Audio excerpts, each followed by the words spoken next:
go back and reintroduce that. As I said, we don't have retention, which would be the obvious way of perhaps surely KPIs on your bonus scheme for the job would be the normal way of doing it. Sorry, I didn't hear.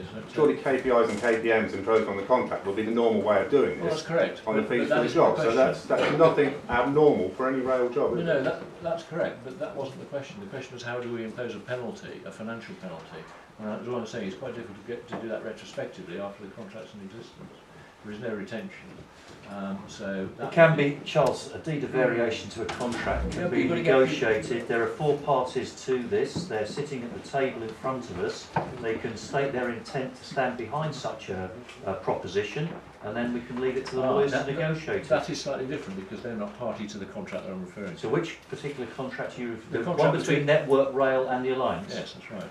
But these are stakeholders in the Alliance, and they can have a bearing, given they've got a financial stake in the Alliance, to ask you also to enter into that discussion with Network Rail. Can I take that away and talk that through? Because I don't understand enough about that, and I'll be 100% honest. So I'd like to understand it more, and then at our next liaison meeting, I will give you an honest answer on that. Because I can't. None of us in this room can agree to that. We are not the whole committee, so we'd have to take it away, discuss it, and find out if we can. We can't. I don't know, but we can certainly ask the question. Could I suggest a few of us might meet up and discuss this, because this is a normal way of working on most contracts, and at the moment we are really struggling how to see that you're not just marking your own homework by this alliance method, and that lack of oversight is really worrying. Yeah, when on the previous contract, phase 1, they had the oversight and they still failed. My point's slightly different, but my point is at the end, these guys who are elected and have legislative power, if in the end they just stamp their feet and ultimately they're ineffective because they have no authority, no ability, no mandate, it's too expensive to pursue or whatever, so we get another 900 complaints, damage to property, whatever, and nothing happens. My take on the guys in Oxfordshire, they've got nothing out of these 900 complaints. Could be wrong, but that's my take on it. Well, for a start, you do it in the ballot box, don't you? I mean, Angela hopefully gets elected this time. No, let me finish. We want to prevent, not... No. Angela gets elected this time. She's got 4 years. She will work her hardest for you, and I thoroughly believe that she will work her hardest. My point is, you said may politically not have any authority to do anything about it. So this is where it comes down to what I've described about the details of the construction traffic management plan and the details relating to the travel planning and details relating to environmental mitigation, which if East West Rail do not comply with, then they've gone against their traffic works act order, which then even the DFT can step in. So this is where the devil's in the detail. For me, it's a regulatory function. We need to lay that detail out, and how, when it goes wrong for us, we've got a very clear route to you or whoever. Exactly. And we know you'll prosecute and that's that. That will come, I'm hoping that will come as they start to develop their proposals. And that's certainly what I'd be expecting, because what I need is enough teeth to action if things are going And we wrong. do work very closely with the MPs as well. John Burke is represented tonight. We have regular meetings once a month. And they say we will. I can only speak from my Andrew's point of view as elected representative. We will push to make this as best because we don't want 900 complaints. I don't want this to go wrong. I want it to be as smooth as possible. I think it is a positive thing at the end of the day.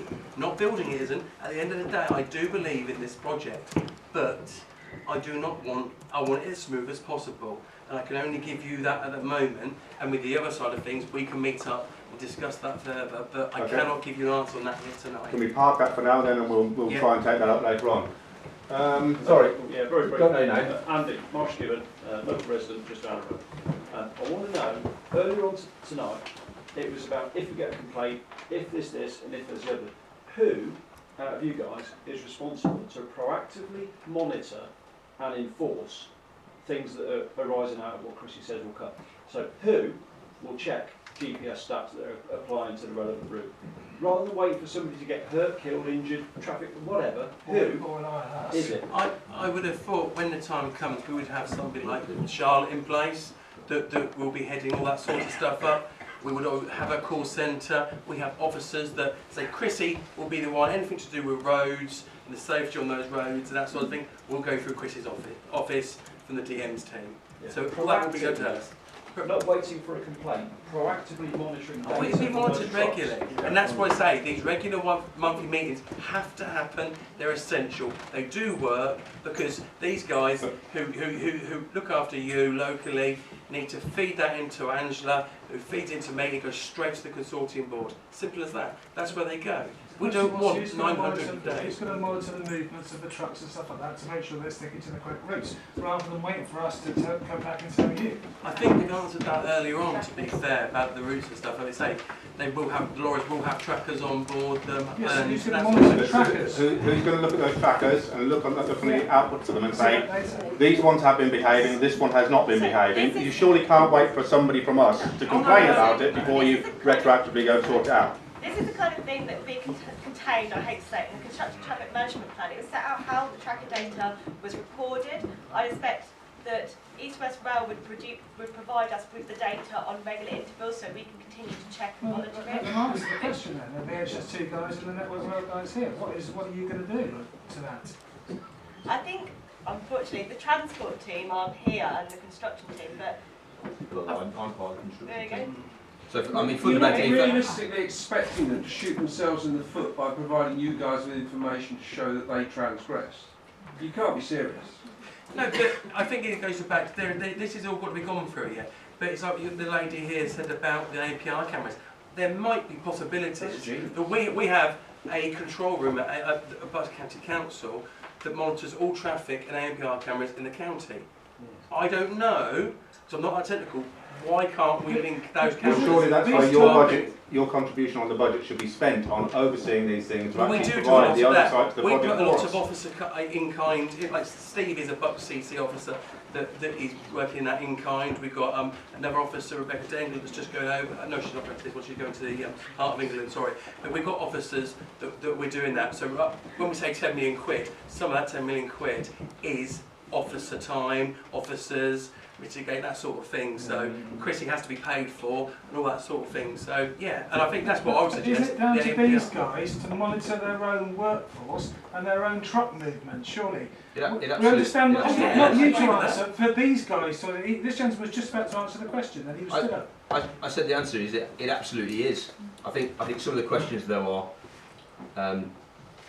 are you happy with us policing ourselves? And certain parts of the audience have suggested that us monitoring ourselves is foolish. We automatically monitor ourselves. And that's what I was adding on. Is yes, I assume they will do that, but then we can oversee that from an API camera. And it's to those a control levels, centre. yeah, And so that's levels precisely on the levels same of way protection that will Yeah. protect the village. It's not individual action. It makes an awful lot of sense because we don't want you having to ring up 10 times a day because that costs us a lot of money. We would much rather have the situation controlled in the first place. And the APR cameras, this lady might have to employ you later on, is a really good idea. Yes, as long as someone monitors those AV cameras. Okay, Bob, you had a question. Yeah, Robert Evanson Chandon. Right. Well done. I think it's to the HS2 and the network. East West Rail, sorry, guys. How do you vet your workers? Do you do criminal checks? Do you do child DBS. DBS checks? I think probably the response for us will be expecting our contractors, when they come up with their security plans, to tell us exactly what those plans are. And if we don't think they're fit, then they won't start You're work. saying you've got nothing now in the plan to do that kind of No, vetting? that's for our contractors to. How will you decide if someone is fit to work in respect of child security? Because you said it fit. If you decide that. How do you decide whether you want to During the check with 10 someone or not? Surely, as a responsible employer, We can provide you with an answer. you would DBS all your employees. It is strictly monitored actually. During the tender period, they are given plans to make sure that all staff must be. We are actually we are checked security-wise very Yeah, strongly. that's For fair enough. HS2 staff are very strongly So checked. you've got a DBS check? Absolutely, Right, okay. absolutely. We are sure all staff are checked very I'm not strongly. worried about you because you're not But going to be wandering around. We'll assure, there is assurance process in HS2 to check this, absolutely. Will East West Rail or Network Rail be doing that same thing? I think our current intention is no. So you won't be No, checking you're your not staff going to before do a they DBS check put on to work? Certainly- anyone you certainly- employ. You're not going to do a DBS check on, and they're going to be wandering around. I don't think, sorry, So- I don't think we have people, I don't think DBS check would be something that we could do for this, because there'd be too many companies, too many contractors, and they shouldn't be having any contact with children, full stop. They should not have any contact with children. They will all be checked. Every company I ever know, private company, checks their staff and checks their CVs and makes sure they're not dangerous people. I'm sorry, the amount of agency staff that we want to confuse. So let's park that now, shall we? Guys, can we, I'm patronising everybody's right. I'm not patronising everybody. can we calm all this down, please, and let's leave that question there if we can. No, if I can't, please, because the gentleman behind you has been waiting very, very patiently, so if I could ask. Anthony Wood, Portway Farm, Twyford, is my land you're trying to push the site onto. And with due respect, you're talking about a 25-acre site.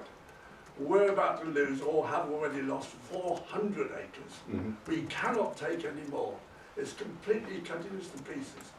We don't sleep at nights. We worry. We've got 650 cattle to graze on a very small area now. Not much left. But if you take that, we're finished. We're out of it. And that I've worked since 1885. We've been at the farm. We've milked the whole time. I've got 2 sons who want to carry on the business. Please, please, leave us alone. We can't cope with any more. That's all I say.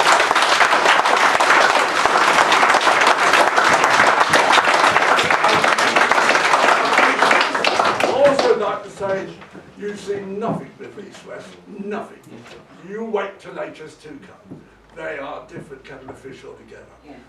They are, well, basically, they're compulsory purchase what they want. It doesn't matter, it's scrap, they won't even listen to you. They go straight at you. So, They're the people you've got to watch, not East West. East West are doing the job, it's more of a local business, and I'm sure in 3 or 4 or 5 years you'll say, site, what site? And I wish you well, and I'm sure that the farms you go on and you look after will do a good job. Best of luck, but please, leave us alone. so you look like you're blaming our village for your problems. No, not at No, all. so are you asking these people to leave you alone or us to leave you alone? Or everybody to leave you alone? I've given up. I will just say, I used to go to the forum very regularly with HS2. In the end, and you're going to one, they got fed up with it, disbanded the whole lot and went off on their own. And you're not interested in what you want. Make sure that one. We know that. Thank you. Anthony, would you like? Anthony Hall, only been charged. Just a comment about that everybody here, their properties are going to be reduced in price if we want to sell. What comment have you got about that? Everybody here, their properties will You blight our houses. price if we want to sell. Are you talking HS2 as well? So, just a comment about it. It affects Everything everybody converges here. here, doesn't it? So, Just some comment. because it's compounded, it's not just one, it's exponential by having both of you. I don't think that we can argue the fact that that might not be the case. No, I think that was very, very naive to say it won't be the case. yes, so we- you're really we already saying have- you're apologising for that. Your properties will all be reduced. Too bad. There are a number of Thank you very compensation much. schemes available. We're opening up the homeowner payment schemes for those who live closest to the line. But This is I the haven't last- got a magic answer No, to this is make the that last better. 5 I'm years, afraid. so a lot of us here will be wanting to move within 5 years. So, sorry about it, but your properties will be far less than they are at the moment. So just to deal with that particular comment, there is a scheme which I'm keen to tell you about, so thank you for asking, which is something called the Need to Sell scheme. It doesn't just for people who live 300 metres away from the line or a kilometre away from the line. If you need to sell because you want to downsize or you've got a job somewhere or you want to send your children to schools, if you've got a compelling reason to sell, then there's a scheme open for you through HS2. which you can apply to. If you can demonstrate you've tried to sell and the reason you haven't been able to sell is because of HS2 and the scheme is open for you. There are some restrictions, there are some things that you have to fit into, but there is a scheme there for people who do need to sell. And how would you just suggest we would just... I can't talk through the details here now, but if you put in need to sell HS2 onto the internet, you'll see everything about need to sell. And how would you suggest that we, when we go to court to actually say we need to sell, that they don't say, well, that's actually because of East West Rail, not nothing to do with us. So when you go to court? Or however it is assessed to actually go through the need to sell. So it hasn't been a truly successful scheme so far, has it? I think it's had a significant number of people have been successful in their applications. There was a significant number of complaints and petitions about it in the House of Lords. So, and there is the complexity of two diverging lines here, and then which party is responsible, because I don't think you have a need to sell option. No, I mean this is slightly out of our field of expertise here, but my understanding is, I think the question was referring to the temporary situation because you mentioned 5 years. Well, obviously the compound will affect people and perhaps their ability to sell houses for the period that it's operating. I don't know whether that's correct, but it strikes me that it could be. But after that, I think actually the railway could be an asset to But in that period, Charles, if I may, in that period, when somebody between wants now and to, you've finished the compound and you've debugged out and returned it to its the Alliance has no contemplation, nor does Network Rail, of offering a similar scheme to the one that is being offered by HS2. There are no grounds. There's no move afoot for that at the moment. No. It's a question really for Bucks County Council, and I may have missed it. The previous question about the trials and tribulations of what happened in Oxfordshire and the alleged 900 complaints and so on. Have Bucks County Council formally sat down with Oxfordshire County Council, or whoever it is, Cherwell or whoever, to learn about what's gone wrong? Our counterpart, Rodney Rose, who's Deputy Leader of Oxfordshire, is on the consortium with myself. We have the regular meetings of the consortium, we have regular catch-ups with Rodney. He's actually a personal friend of mine, Marshall's now, we work so closely with him, probably see him at least once a month, possibly twice a month sometimes. And Steve goes to a lot of these meetings with me, so yeah, we are in dialogue with Oxfordshire County Council, not so much with Cherwell on that basis, because obviously he's the chairman and we are the vice chairman, so we have an awful lot of talk with him on that. We do talk about what's gone right and what's gone wrong. So why don't you talk to Cherwell Council? I mean, if there are lessons to be we learned, do. surely we should learn. The officers do, but and when we do through the consortium. But I'm saying we speak a lot more with Rodney because we have to have organise a meeting, so we speak an awful lot with Rodney from Oxfordshire and his fellow officers. So he's equivalent to Steve in Oxfordshire, or even higher up, the Neil Gibson sort of person in Oxfordshire. We have that dialogue because they're the transport authority for there. So it's more of an informal thing than sat down and said, right guys, no, they're formal meetings to discuss the group meeting, but Oxfordshire County Council are the transport, same as Bucks County Council do transport in Bucks. AVDC are not transport, but where Carol Paternoster comes along from an AVDC point of view because they have input into it, but we deal with Oxfordshire because they are the ones that do the transport, if you know what I mean. But we do have dialogue with the districts as well. Gentleman in the purple. Thank you. I'm Mark de Bruin, I live in Charnwood. If this compound was to go ahead for the East West Rail along this road here, regardless of its exact position, what assurance can the East West Rail Alliance and the council give that when the works are complete, that the land is brought back to the state that it was, and it's not moved on to a brownfield site and then possibly on to further building? So the plan is that we will keep all the topsoil on the site when we move in. It will all get pushed up to one end. Yep. We will do soil tests as well to make sure that when it goes back in the way that it was removed, so that the fertility of the soil is similar to the way we found it. And can the council back that up with a statement to say that is put down in writing? I think that would be transparent. Roger, but I think we're not planning authority, whereas the district is. But I don't think that would make any effect on planning at all, because even if they left it as a field as dirt, it's not going to help the developer really, because it's only taking some dirt off the top, so I don't think that would have any impact. There'll be a road structure now, won't there? There'll be four roads and a So road from in. a highway perspective, we expect the access to be permanently shut and restored back to its original verge, so you wouldn't have an access to the field, so to speak. But the field would not lose its green belt, green field designation. So it would still be a green field. It wouldn't become a brownfield site because it used to have a compound. A Hall Road is a temporary road, and we can have that put in. I mean, we can have that put in officially that all roads, if you want, are put back to that, and then that will be in the agreements. That will be the devil in the detail. And the car park, the whole car park has to be re-lifted up and all of that. Everything goes. Yeah. You can't get back and If you turned around and said, actually, we wanted a car park for some reason, you could talk to us and say, oh, actually, could you leave it? I would have thought, but you're not going to want that, so we will do what you want us to do. So it will be left how it was found, unless you ask us any different as a parish. If it was going to mitigate for you, but it has to be put back how it's found. Everything has to be restored. Everything will be restored to its original, virtually its original condition. Right. Thank you. Grace to Ivory.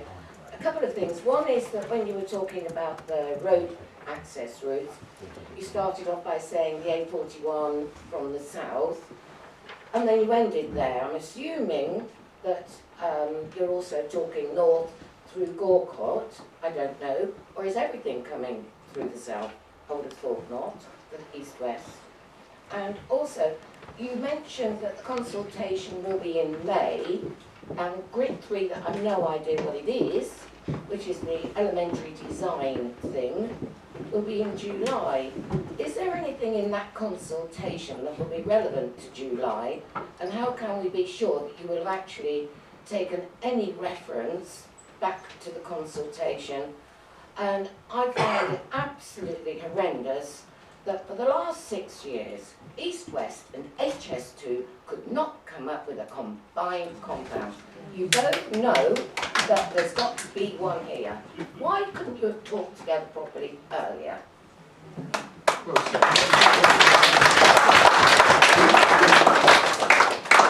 Phil. Phil Gaskin, Culver Green Parish Council. I'd like to build actually on what Mr Wood said earlier about, first of all, I mean, the idea of a community liaison group would be fantastic to engage the local parish councils and communities, but it's a little bit tainted with the experience we had from HS2, given that everybody was there to voice their concerns, their views. Everything but one thing was actually rejected. And then, quite hastily, the whole idea of these community forums was finished. So it was clearly just a box-ticking exercise to say, you know, we've met with the community, we've listened, and we can move on and do what we want. The difference is with that, Phil, is you just said in the title, as a community forum. This is not a community forum. This will be a liaison group, and it will be an official body set up, and it will have to do in it.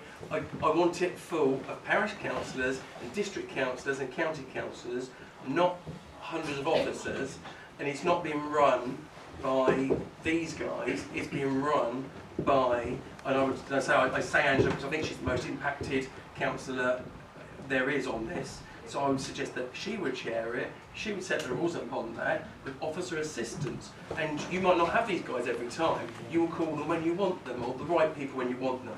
And it's in Angela's interests to keep that going and make sure that works the whole way through, because it's our best forum to talk to you.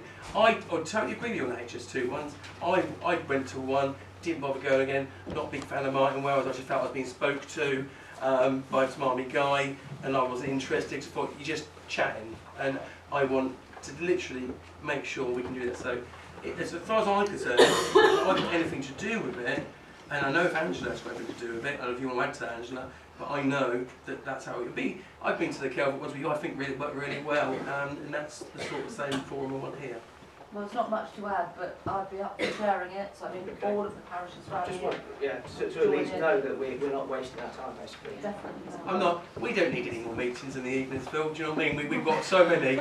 If we have them, they've got to mean something. Otherwise, I'm not going to waste your time because it'll be wasting my own time.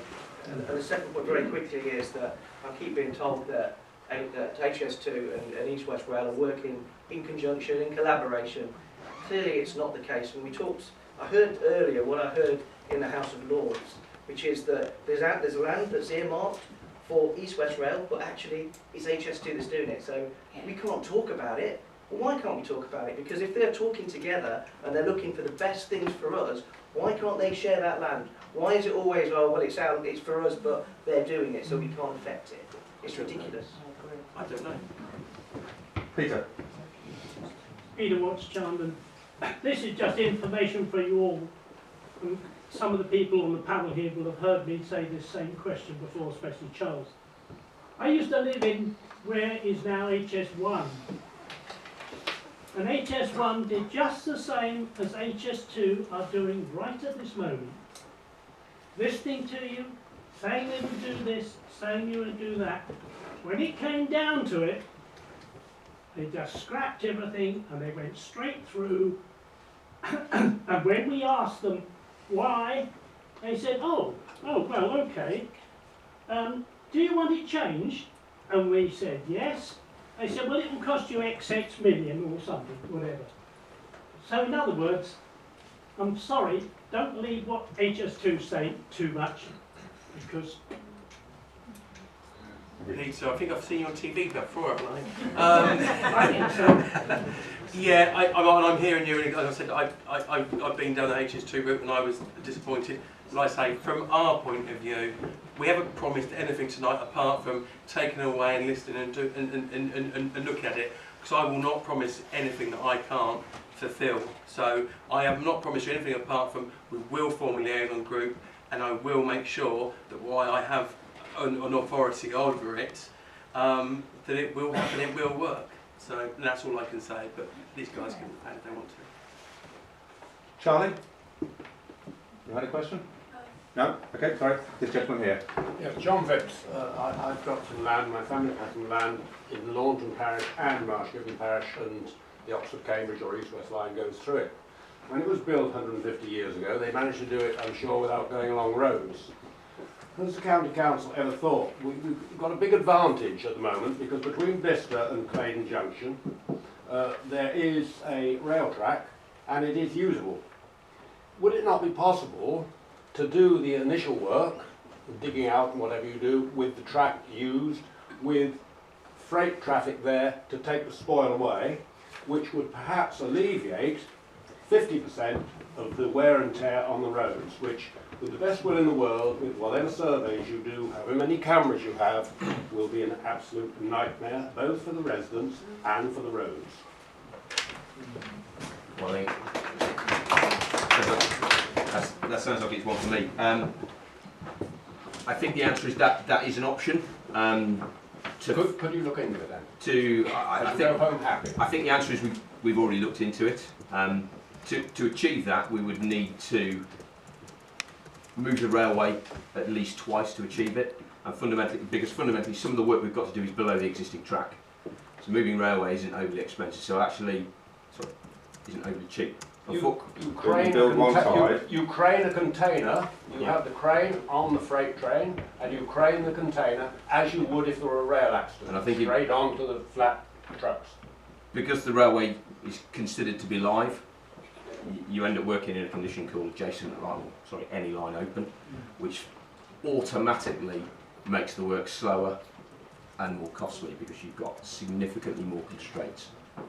So the answer is we have already looked at that, and we believe that our current construction plan is the most efficient and the quickest, so that we can So you've done it for cost saving, regardless of the impact. Do you think it's cheaper to use lorries, because your consortium has a fleet of lorries, as against using trains? I don't believe it's necessarily cheaper to use lorries.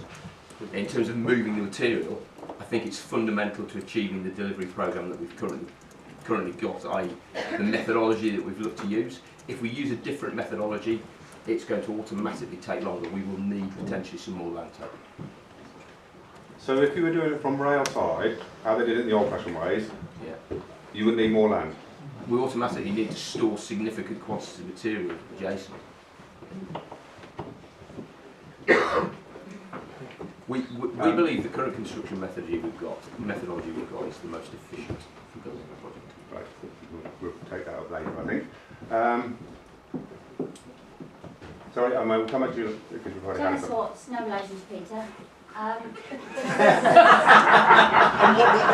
Been a resident of Charndon all my life. My mother, father, grandmother, great-grandmother have lived in Charndon. We've seen lots of changes. My question is, in September 2015, we were told, or I've been told in a letter from John Bercow, that we all had a letter sent to us, all the local residents, advising of this consultation. Most people I spoke to never received such a letter. Where did that letter go? Unfortunately, he's just gone, so I can't answer that question. Well, not John Bercow didn't send it, EWR sent it. September 2015, and he's got that in that letter he sent to me, Mr Bercow, that this letter went to all local residents. I never see it. My mother's lived in the village all her life. She's never seen it. There was no consultation held in the village. There was consultation held in Marsh Gibbon, but I only heard about that from an accidental means. And we were told that there was only 2 complaints or whatever, one from B-Bont and one from someone else. Nobody else in the village got a chance to be in that consultation. So where did that letter go? Well, Sorry. I can't answer that because I don't know where the letter went. I mean, we sent out a lot of letters. I know that because I can remember that far back, but I don't know in detail. John Bercow said it went to all local residents. You say I don't know. I haven't seen that letter either. I don't know. Can we look? I think that was probably prior to this all these compounds being in our local area, so they probably weren't thinking we were affected, so probably weren't Just consulted. taking a note to find out about that because I'd have concerns at that, to be honest, as well. And I mean, because I believe to be the case the letter was sent out, so we'll check that and we'll have an answer sent to you because I'd like to know where that was. That seems ridiculous. The lady with the patience. I'd like to go back to employees. There must be some kind of check on the drivers that you're going to have coming in on your HGVs. Because if someone passes their HGV out in, say, Poland, for instance, the rules out there are different to what they are here, which is why we tend to have a lot of accidents down the A34, Polish drivers and foreign drivers, because they're allowed to use their phones out there, where here you're not. So what kind of checks are you going to have on your staff driving your lorries? The difficulty is, I think, for us to answer that is because it won't be our staff, it will be put out to other companies that will be doing the work. But I think that they would all have, I mean, they're all reputable companies, and I know any lorry driver I know is very proud of their lorry licence, and they pay lots of money for their lorry licence, and very, very rarely do you get poor lorry drivers, in my experience. I'm sorry, you need to read the feedback from phase 1. But you could. In London, you're going to be using this, I think it's called CLOPS, the system where the lorry drivers are all inducted and tested and they know the rules and they are checked on their competence. But we can find out, but what I'm saying is we need to find out when the guys come in, when we get the contractors lined up, we will find out from the contractors how they employ people and what checks they go through. I can't say, I'll be lying to you if I made up something now, so I'm not going to do that. We'll take that away and it will be something for our The thing is that they need the new drivers, wherever they come from, are going to have to be told these are the laws in England. You must abide by these laws. I'd like to think most would be English-based drivers, I would have thought, but no. Ladies and gentlemen, thank you very much for your patience. I'm sorry we couldn't get everybody to ask their questions. If you feed your questions back to Charndon Parish Council, we'll take them to the panel. Whether you like what you've heard or not, I'd like to thank the panel for turning up this evening and responding to our questions and open this dialogue process, which obviously will be ongoing for a number of years. Can I just thank everybody for coming, because you've backed your parish council up, you've backed Councillor McPherson up, you've asked a lot of officers here tonight, we've come and you've made it worthwhile by coming along, so thank you for coming along and we'll keep the dialogue going. Thank you.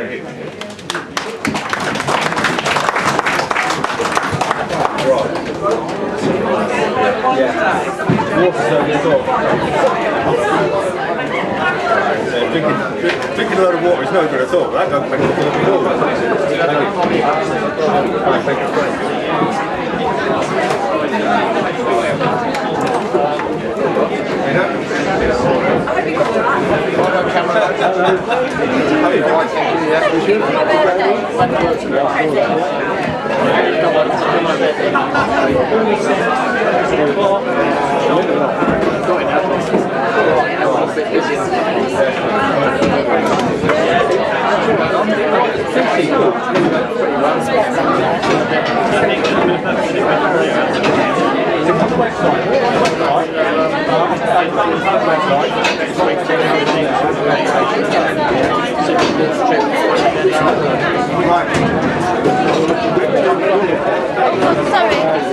Sorry, Roger, sorry, can I just need to get out, sorry. Did you get it? I hope you record it.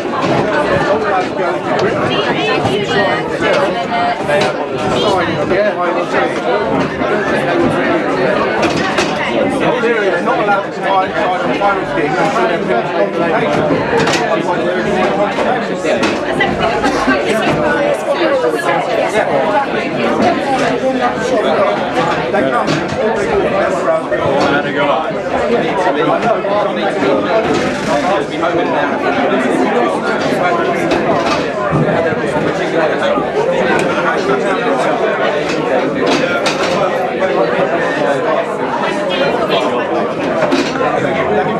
Excuse me, guys.